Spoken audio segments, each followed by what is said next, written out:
We have a food saver here. How many of you have a food saver? How many of you are going to get a food saver? I guarantee you, go up. This is the real part where I put the love into my food storage. There are a lot of things that you can't put in the metal cans. Anything that I can put in a number 10 metal can, I will, because they're sturdy and they give your food a long shelf life. But there are things that have high oil, high moisture, or high sugar content that you can't put them in the metal cans. Things like chocolate chips and raisins and nuts and chocolates. This is my favorite. You can put those in the glass jars, and you can vacuum seal them, and this will extend the life of your food by years. These were sealed on the same day. These are chocolate chips. This one came undone, and I didn't know, I didn't check them, and about a year and a half into this little jar's lifetime, the chocolate chips started to go white. You know what it looks like, they're losing their color, and they eventually turned into this just nasty white powder.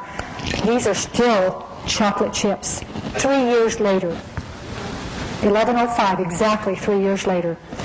They will extend the shelf life of these kinds of foods, and you're now going to be able to have things that you never thought you could put in your food storage. We've successfully sealed raisins, nuts, chocolate chips, brown rice, chocolate cake mixes, cornbread mixes, all kinds of mixes that you can do. Just about anything in your pantry you can vacuum seal, and it's going to extend the shelf life. Even if you're not going to do food storage, you're going to want to do this, because you're no longer going to go in your pantry. You're making chocolate chip cookies and you go for the walnuts and they're stale. They've gone rancid. This doesn't happen anymore. Extending the shelf life is great with what you're doing. Now, the process couldn't be easier. You're going to take your food saver, and I have never used this part of it, the part where you put the bag in it and you seal the bag. I don't even use that, because the bags will always leak. Every single time, eventually, that bag will leak. These jars stay sealed until you open them up. And this is open because yesterday I opened it up to the crew and they ate all the candy, so this is opened. If you're buying a food saver, this new would cost about $100 or more. Do not buy it new. Go to eBay. Every single day I have ever gone onto eBay, there have been at least 100 of these that people are getting rid of. So you go on there, $20, $25, although the more I give the class, the faster they're going. So do it tonight. The only thing that you want to be sure that your food saver has, it needs to have the little porthole on the top. That's the only part you're going to use on that machine. Isn't that sad? This great big machine.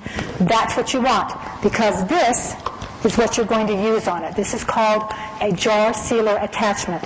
Sometimes it'll come with this. You look on eBay and see if your machine is going to have the jar sealer attachment. If it doesn't, they cost $10. Just be sure you get the wide mouth and the regular mouth, because then you can use all of your canning jars.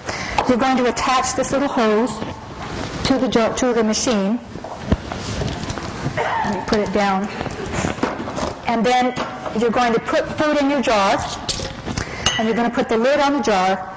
You put the jar over the top of this, and you push the button, and it's going to pull the air out of the jar. And I don't know how they do it. Somebody always asks me that, and I go, I don't know. It just works. It pulls the air out. Well, this one's not sealed. And that will not come open until I open it. Sometimes they do come unsealed. It's unusual. That's how I got the nasty-looking chocolate chips. But you're going to check these every year so that you can be sure that none of your food's going to go bad. But the nice thing is, anytime you want, you can go, and you'll be able to take out whatever you want, put the same lid back on, take it off carefully so you don't bend it. Same lid goes back on, you seal it back up, and it's just like it's never been opened. That's how we can get 2, 3, sometimes 4-year shelf life on foods that you just seal it right back up. Yes, sir? You have to heat up the lid. Okay.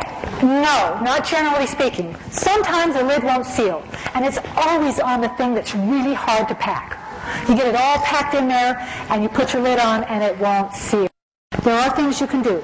You can put the lid on regular, down, and then you can take another lid and put it on upside upside down, and try sealing that. Sometimes that added pressure will hold it. If you heat the lid, then oftentimes that will help it to seal. You won't be able to reuse that lid, but it will help it to seal. Sometimes you just have to take it out and put it in another jar. I've had jars that just won't seal. But generally speaking, it's a very simple process. You put your food in, you put the lid on, you seal it up, date your lid, always put the date on so you know how old it is and when it needs to be rotated.